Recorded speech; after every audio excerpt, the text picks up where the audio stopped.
can't be real! Most Americans are broke. Not the ones sleeping on the street. Not the ones who never tried. The ones with Joes. The ones with college degrees. The ones doing everything right. Paying their bills, showing up to work, maybe even putting a little away each month. 63% of Americans cannot cover a $400 emergency without borrowing money or selling something. $400.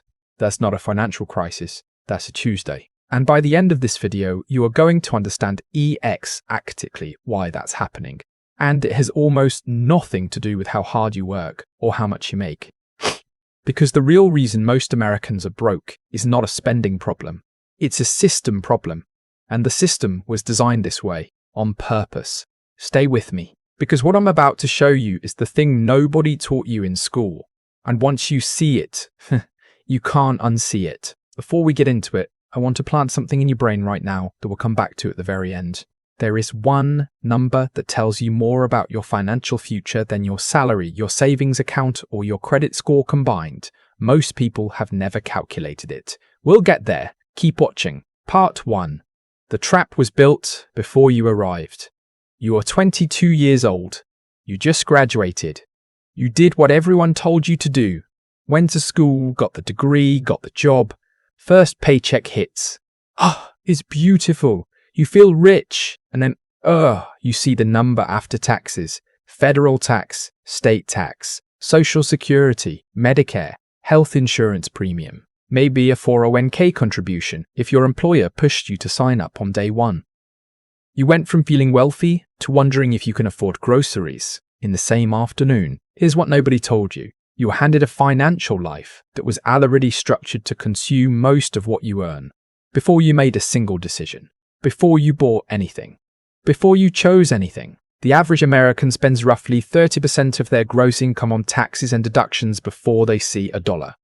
Then, housing. The rule used to be spend no more than 28% of your gross income on housing.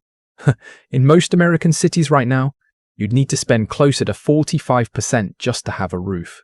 So before you've bought food, before you've paid for your car, your phone, your insurance, your student loans, you've already committed nearly 75% of what you earn to things you didn't choose, to things that were already waiting for you. That's not a budgeting failure.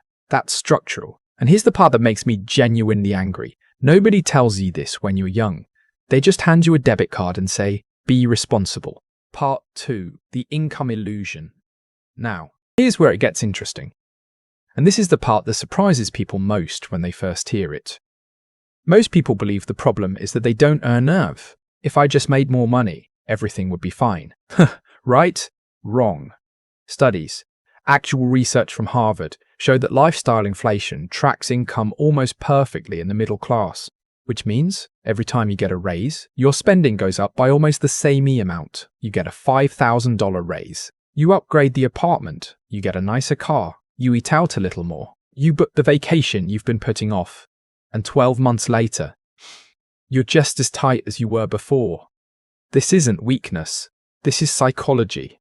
Your brain recalibrates to whatever income level you're at. Researchers call it the hedonic treadmill.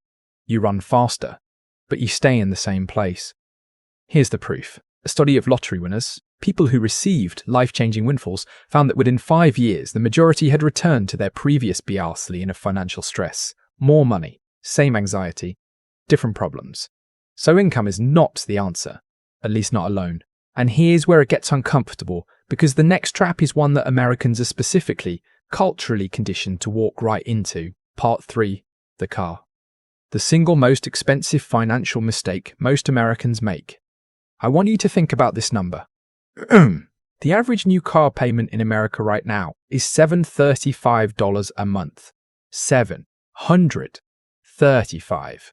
And that's just the payment. That's not insurance, which averages another $170 a month. That's not gas, that's not maintenance, that's not registration. The total cost of owning an average new car in America is now over $10,000 per year. For most American households, a car is the second biggest expense after housing. But here's what nobody shows you. If instead of a $700 car payment, you invested that same $700 every month at the market's historical average return of 8%, in 10 years, you'd have over $128,000. In 20 years, $412,000. In 30 years, over $1 million. One decision, made at 25, the car that makes you look successful, or the investment that actually makes you successful. I'm not saying don't own a car, I'm saying the car payment trap is the single biggest wealth destroyer in the average American's financial life. And we're told, through advertising, through culture, through everything around us, that a nice car means you've made it. It doesn't. It means you're paying someone else for the feeling of having made it. Part 4, the debt machine. How Americans are kept busy paying for the past. Let's talk about student loans for a second. The average American college graduate carries $29,000 in student loan debt when they leave school. Payments average around $350 a month. Over 10 years, you'll pay $42,000 for a $29,000 loan.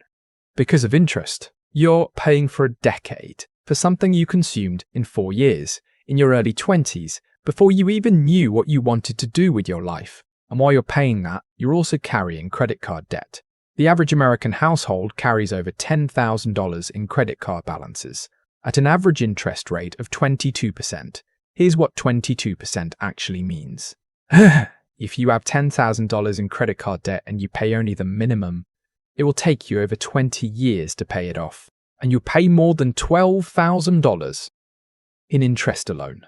That's $12,000 that went to the bank for nothing, for money you already spent.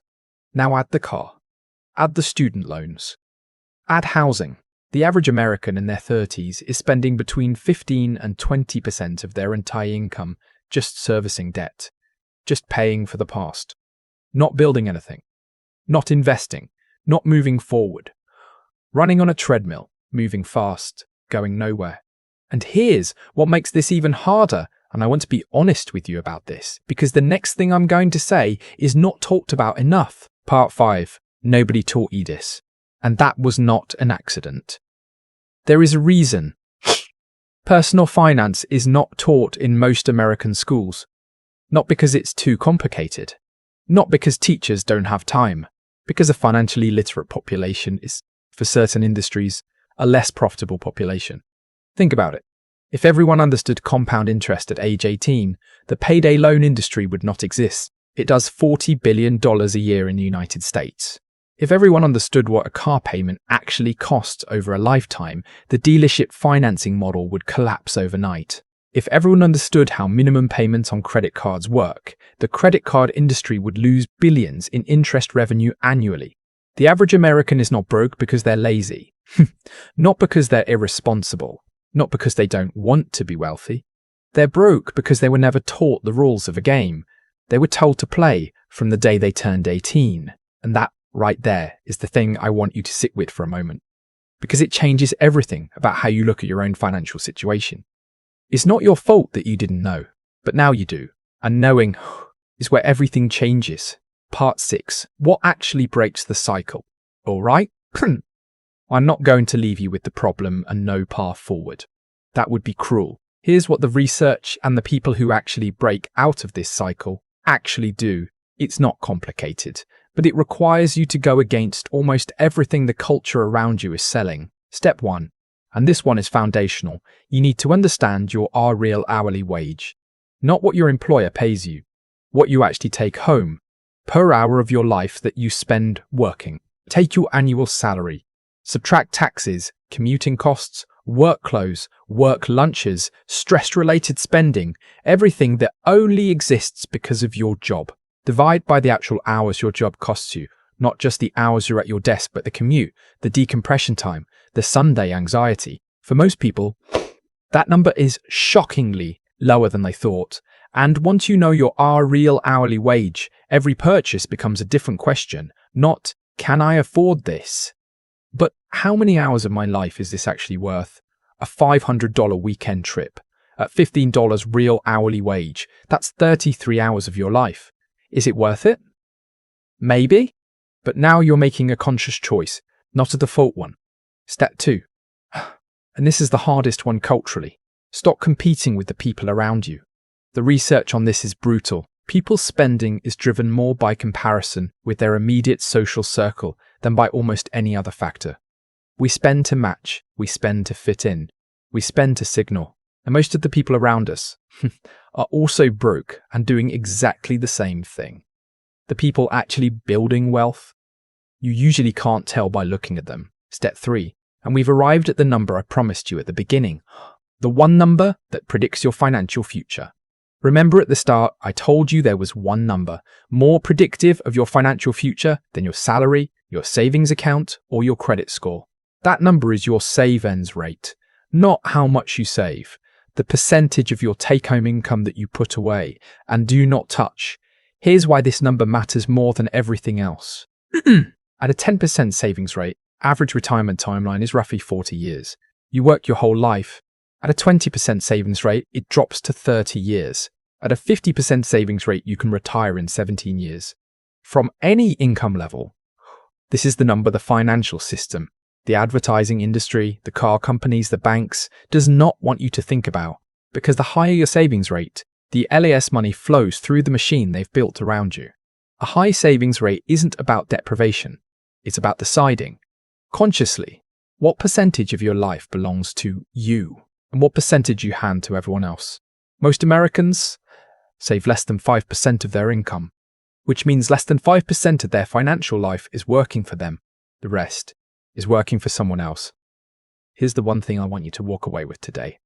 You were not broke because you failed. You were broke because you were given a game with no rule book designed by people who profit from your confusion. But you have the rule book now. Calculate your savings rate tonight, not tomorrow. Tonight. Open your bank app. Look at last month. How much came in? How much you actually kept? That percentage is your current score. And every percentage point you move it up is time you're buying back from the machine. The next video on this channel is going to show you exactly how to raise that savings rate fast, even if you feel like there's nothing left at the end of the month. Because there is. I promise you, there is. And I'll show you where it's hiding. If this video hit different, hit subscribe. Because every single week, we're going to pull back one more layer of the thing nobody taught you. Sam knows money. And now, so do you.